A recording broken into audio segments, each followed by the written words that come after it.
mostrábamos estas imágenes, estaba muy atento viendo esta situación el licenciado Marcelo Morales, que es referente de la Sociedad Argentina de Terapia Intensiva. Él es especialista, hemos conversado con él muchas veces ya. Así es. Y queríamos arrancar preguntándole, bueno, ¿qué opina, no, cuando ve toda esta situación? Marcelo, ¿cómo está? Bienvenido. ¿Qué tal, Marcelo? ¿Cómo les va? Muy buenos días, Carolina y José. Muchas gracias por la comunicación. La verdad que no, este fin de semana no he salido del asombro de ver todas las imágenes en todos los canales, en distintos lugares del país, que por suerte no fue la mayoría de la gente la que salió a manifestarse, por suerte fue una gran minoría. He escuchado atentamente el relato de las personas y ¿qué les puedo decir? Dos cosas. Primero, que siento que todo eso parece una torre de Babel, una gran torre de Babel. Mezclan todo, reclamos diferentes, reclamos políticos, partidarios, cosas incongruentes. Jóvenes estudiantes de economía hablando que el sistema de salud privado ha soportado la pandemia, cosa que no es real. Sí, ha ayudado muchísimo y es imprescindible e invalorable el aporte del subsector privado, pero la provincia estaba preparada porque yo soy parte de esto desde el mes de marzo, desde antes que tuviéramos el primer caso en esta provincia. Y eso no es así. Pero tenemos que entender algo, que estamos en una pandemia y en una pandemia con irresponsabilidad social, como han actuado todas estas personas, no hay sistema de salud que aguante en el mundo. Sí. Estados Unidos colapsó, España colapsó, Francia colapsó, Inglaterra colapsó. Estamos hablando de primeros países con un sistema de salud mucho más evolucionado y sin problemas económicos como nosotros. Licenciado, y le quería consultar, porque usted habla de la irresponsabilidad de la gente que ayer estaba en la calle, pero por otro lado, ¿qué responsabilidad tienen las autoridades, los gobiernos en general, de finalmente conseguir esta cuestión de un descreimiento total que hay sobre la palabra, sobre la autoridad, sobre lo que se hace, ¿no?, desde la salud pública, desde las decisiones que toman los estados en general, el nuestro? Bueno, yo soy un profesional y mi opinión siempre tiene que ser técnica. Sí, señor. La clase política latinoamericana y a nivel mundial está muy descreída en todo el mundo, hasta en los Estados Unidos, en países del primer mundo. Ustedes vieron lo que fueron las elecciones donde fue electo Trump, lo que pasó. Nunca se aclaró todo lo que pasó ahí.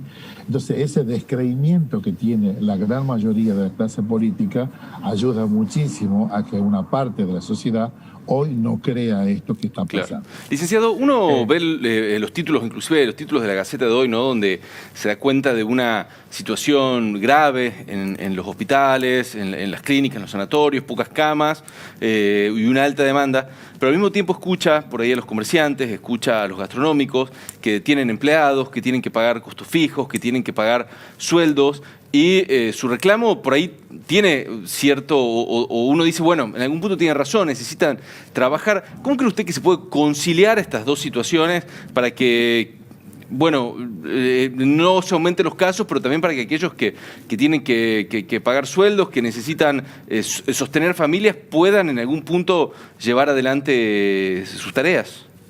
¿Cree que es posible que haya una conciliación entre ambas posturas? El reclamo de todos los trabajadores, empresarios, trabajadores independientes, es absolutamente lícito, porque todos tenemos derecho a trabajar y tenemos la responsabilidad y la obligación de mantener a nuestra familia. Eso yo no me aparto y entiendo profundamente el reclamo desde ese punto de vista. Que también escuché que decía el joven que hace más de 1 año y medio que están encerrados. Eso no es verdad, que hace 1 año y medio que están encerrados. O se olvidan que en el mes de octubre comenzaron a haber picos de elevación de nuevo en la curva de contagio. Noviembre, diciembre, enero todo el mundo se fue de vacaciones, todo el mundo transitaba como si nada, festejaron Navidad, Año Nuevo, Reyes. O sea, digamos las cosas como son. No estamos hace 1 año y medio encerrados. Estuvimos una pandemia prolongada, encerrada al comienzo, un confinamiento al comienzo, eso fue real, y después se flexibilizó.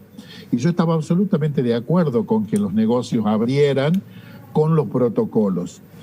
Había que mantener la distancia, cantidad de personas por mesa, que al principio lo cumplían, y después no se cumplía más. Ustedes salían por aquí, por Yerbabuena, por el centro, por cualquier bar, y veían los bares llenos, abarrotados de personas. Entonces, esa situación de la que son responsables los que abren los negocios y quienes van a los negocios, lleva a que la curva de contagio se dispare y se haya disparado. Sumado que ni siquiera hemos entrado en el invierno. Imagínense lo que va a ser junio y julio si seguimos con esa postura y esa actitud. Realmente, sí, eso le iba a preguntar. Bueno, ¿qué están ustedes viendo, ¿no?, de acá a unos meses? ¿Cuál es la realidad hoy, usted como intensivista que está todos los días, bueno, atendiendo situaciones graves y muy críticas? No, nosotros estamos, el personal de salud, por supuesto que está sumamente comprometido, sumamente al pie del cañón, con muchísima responsabilidad, pero nosotros no somos infalibles, Carolina, nosotros somos seres humanos que también nos contagiamos, que tratamos de cuidarnos al máximo posible, pero también tenemos familia, tenemos hijos adolescentes que también transitan en la calle, y el personal de salud también se está contagiando, y el personal de salud también está enfermo. Entonces, podríamos tener, he visto yo una nota hoy de ustedes donde hablan sobre los finitos de los recursos o de la disponibilidad de camas. Sí, podemos tener las camas que quieran, pero las camas, como ya lo dijimos en muchas oportunidades, ni las camas ni los respiradores se atienden solos. Sí. Necesitamos de médicos intensivistas, enfermeros intensivistas, kinesiólogos intensivistas, bioquímicos, un equipo completo y que no se forme en 2 días ni en un mes. Claro. Entonces, eso es lo que yo quiero que la sociedad tome conciencia. Acá no estamos hablando, cuando nosotros, el personal de salud, decimos que nos parece, a mí me parece una irresponsabilidad esas manifestaciones de ayer, me parece una locura, una total locura. No estamos diciendo que van a ganar más o que van a ganar menos, que va a perder más este sector, que va a ganar políticamente el otro sector. No estamos hablando de eso. Nosotros no hablamos desde lo político ni tampoco desde lo económico. Nosotros estamos diciendo que acá lo que cambiamos es vida o muerte. Acá las personas se mueren, se están muriendo. Ustedes pueden ver en todos los medios nacionales, ya no hablemos del exterior, hablemos de Argentina. En Santa Fe una niña murió tirada en un piso porque no había cama para recibirla, pacientes que no llegan a los hospitales, hay camas pero no hay respiradores. Estamos hablando de jóvenes graves en respiradores, jóvenes de 20 años, 30 años, 40 años. Estamos hablando de una cepa que es mucho más virulenta, que se descompensa a los pacientes con mayor rapidez, con mucha más rapidez. Ayer yo les voy a contar un hecho íntimo dentro del sistema de salud. Ayer a las 7 de la tarde ingresó una supervisora de enfermería al hospital a tomar su guardia. A las 8 de la noche se empezó a sentir con problemas, con dificultad respiratoria leve, como si estuviera resfriada. Le dijimos que fuera febril, fue a febril, se la hisopó, estaba positiva, empezó a tener dificultad respiratoria, se le hizo una tomografía, apareció una neumonía y terminó internada anoche en una terapia intensiva y fue a trabajar. Y eso en el lapso de cuántas horas, ¿no? Porque usted habla de... Horas. Claro. Fueron pocas horas. Tenemos pacientes, yo hablaba hace rato con una supervisora amiga del Hospital Italiano de Buenos Aires, me dice, Marcelo, ingresa un paciente a las 10 de la mañana charlando, positivo, y a las 11 de la noche está conectado a un respirador. Entonces, no estamos hablando de una cosa menor. Licenciado. No estamos hablando de nada político, estamos hablando de la vida de las personas. Licenciado, justamente le quiero hacer una consulta porque como este panorama que usted plantea, lo que está pasando dentro de las terapias intensivas, la información que publica la Gaceta sobre la altísima demanda que hay de gente enferma que necesita ser internada. ¿A cuánto estamos de llegar a una situación extrema de decir, bueno, a ver, tenemos que decir, como ya pasó en Europa y pasó en otros lugares, tenemos que decidir a quién le damos el respirador y a quién no? ¿Estamos lejos de eso? Dios mío, qué tremendo que es eso. Ya pasó acá en algunas provincias, pasó. No estamos lejos. Si ustedes ven el análisis que hizo, el estudio que hizo la Sociedad de Terapia Intensiva el viernes pasado, le diría que el 99% de las provincias están por arriba de un 80% con la ocupación de camas de terapia intensiva. Ya veníamos con solamente un 10%, incluido el subsector privado y público a nivel Argentina, menos de un 10% de camas liberadas. El solo hecho de que usted tenga un 80% o más de ocupación de terapia intensiva ya nos pone en riesgo, porque además siguen existiendo todos los otros casos que no son COVID. Sí. El infarto, el paciente con ACV, el accidentado, el neurotrauma, el politrauma, todo lo demás sigue sucediendo, porque Claro. la vida sigue sucediendo. Quizás el accidentado un poco menos y se restringe la circulación, pero no mucho menos porque hay delincuencia y los delincuentes no descansan. Entonces, súmele al COVID que sube, todo lo normal, todo lo otro, lo habitual, no lo normal, lo habitual. Entonces va a llegar un punto en que va a colapsar el sistema. Si no se logra bajar la curva de contagio, va a colapsar. No hay sistema infalible. Licenciado, ante una pandemia lo hay. yo le quería preguntar qué porcentaje de los pacientes que hoy están ingresando a atención, ¿no?, en el hospital finalmente terminan con el respirador, con un respirador, ¿no? Y en qué velocidad eso se está dando también. A propósito de esto que usted dice, no estamos lejos, ¿no?, de esta situación. Bueno, ese dato no lo tengo en este momento concretamente, pero más de un 20% de los pacientes que ingresan al respirador. Y un paciente al respirador, ustedes lo habrán escuchado, la ministra Chala hace unos días atrás, es un paciente que requiere por lo menos 20 días de terapia intensiva. Claro. De un trabajo intenso de un equipo, porque acá es un equipo el que atiende al paciente crítico. Sí. Licenciado, ¿usted tiene miedo? ¿Está atemorizado por esta situación?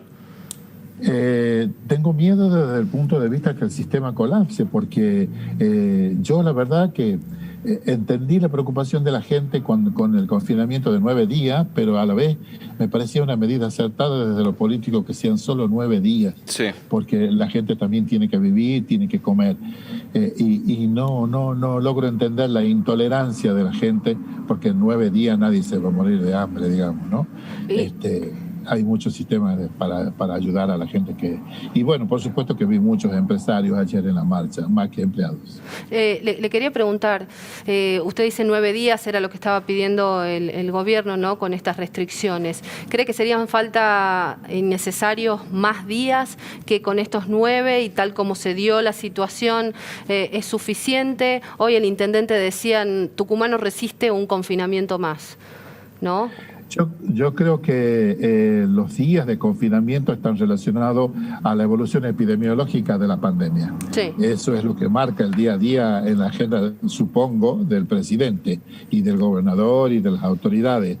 Es cierto que la sociedad, no es que la sociedad no aguante el confinamiento, no aguanta desde el punto de vista económico y es totalmente entendible. Yo creo que si logramos bajar la curva de contagio con este confinamiento de 9 días, pero con la marcha de ayer es como que hacemos un marcha atrás y que todo lo que estamos encerrados es al vicio, creo que puede liberarse el confinamiento. Es mi opinión, yo no pertenezco al gobierno, no tomo la decisión. Claro. Creo que se debería liberar el confinamiento con ciertas restricciones. O sea, la marcha de ayer tiró por la borda estos 9 días de confinamiento, dice usted. Carolina, lo vamos a ver en una semana más, o menos quizás. Los datos Licenciado, muchas gracias. Gracias, como siempre. Gracias a ustedes. Muy bien, Adiós, hasta luego. Bueno, muy bien. El licenciado Marcelo Morales, uno de los referentes a nivel nacional de los intensivistas, los que trabajan con las terapias intensivas. Se nota preocupado, un panorama muy complicado. Dijo que estamos cerca de tener que elegir quién recibe un respirador y quién no recibe un respirador. Y la ocupación de las camas es como el parámetro a nivel nacional que está marcando la gravedad de la situación. El último viernes, José, se difundió